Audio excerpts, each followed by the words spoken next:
Excuse me. What in the world are you thinking? Mean Gene, the first thing you need to do is to tell these people to shut up if you want to hear what I gotta say. What up, y'all? Can be the Sexy Ninja in the place to be for Cplus Studios, and welcome to the New World Podcast, brother.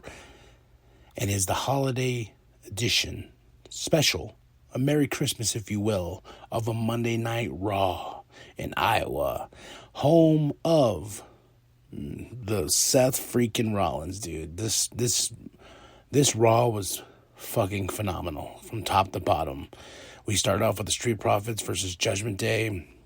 Well, we started off with Paul Heyman bringing in the tribal chief Roman Reigns and Roman Reigns putting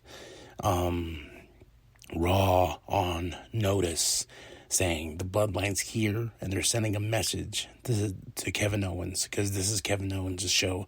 This is where he needs to stay, but the Bloodline is going to wreak havoc, and they did throughout the entire show.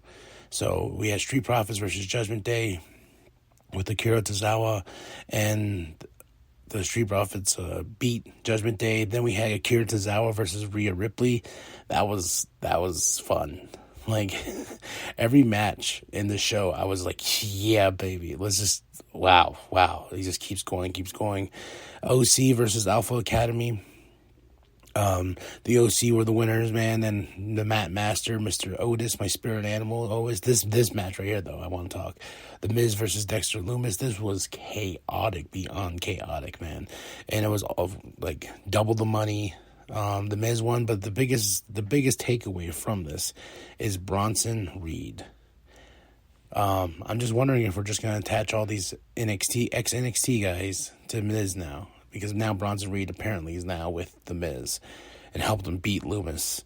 And like I said, the match was fun. I had a really great time, but Bronson Reed did not get a pop or response that I thought he should. He did for me, because I do like Bronson Reed. I was like, holy shit, okay. But then I thought, I was like, is this just the new thing now? Is that the ex-NXT guys, Triple H's NXT guys, are going to be kind of attached to the hip with the Miz? We shall see. AJ Styles versus Sami Zayn. Like I said, more havoc, because the Bloodline came out and beat up on the OC, and AJ Styles got into a Sami Zayn, so it set up this match. Sami for the win, but once again, off of distraction, man. Solo, the enforcer, man, they're really building Solo into this monster, and I very Umaga, man. And with the Samoan with Spike, so then we had Bayley versus Becky Lynch. I already had a feeling Bayley was going to win, but I saw something before I watched Monday Night Raw saying it was a clean win. Yeah, sure, she pinned her 1, 2, 3, but still with the assist of damage control in some sense when they got kicked out of the ring, and they were taking way too long, and I understood that it was going to be the distraction, but I was just like, come on, and then, okay, Bayley's going to beat Becky and everything like that. Before we get to the main event, though, talk about Alexa Bliss with Bianca Belair. They had a backstage segment. They're sitting there talking. It's an interview style, and Bianca's like, I can't trust you now, and blah blah blah. And I'm like, you shouldn't trust her anyway, because everyone's gunning for your title. This is what it needs to be about, is that championship right there. And Alexa talks about it and says, yeah, I haven't been myself. I'm just going through some things, and you just need to understand. And with Bray Wyatt, blah blah blah blah. And then Bianca's like, all right. And then she got up, and then the little thing in the TV twitched, and Alexa just with this vase of flowers right in the back of Bianca's head, bam, dropped her, and that was it. So the whole night of the show, the theme of the show was chaos. Bloodline attacking anybody and everybody. There's so many things going on this show that it did not feel like 3 hours to me, because there was just so much jam-packed. Bronson Reed back, but not getting the response I feel like he should have got, because that crowd was like, oh, okay, yeah. So, but let's get to the meats and potatoes. Let's get to the meats and potatoes of this show. The Usos versus Seth Rollins. Once again, another chaotic.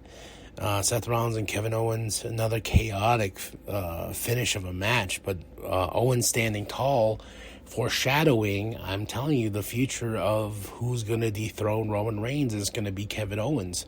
I have a feeling deep down in my heart and soul, you know, it's going to be Kevin Owens that's going to dethrone Roman Reigns, because this build has been specifically to get Kevin Owens to that status. So I'm wondering, though, when and where we're going to see that match. Is this still long-term to pay off at WrestleMania, which would be fucking awesome, or is this going to be at the Royal Rumble? So, you know, there's so many factors that can go into this. Like, do we play the long game, or it's been a long game, a very long game. Like, when do we pay off this story? And the commentators are doing a really great job.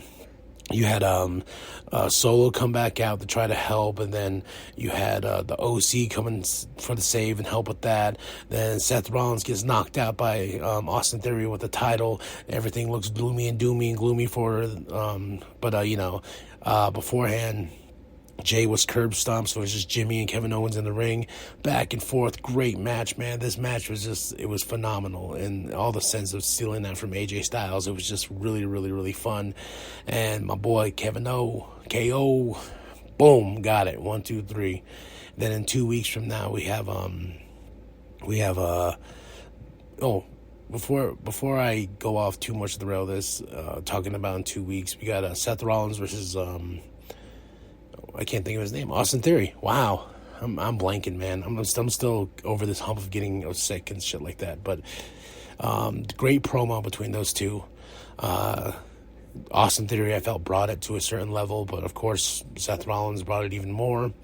Then we're going to have, in a couple weeks, Alexa Bliss versus Bianca Belair on the first Monday Night Raw of the 2023 year.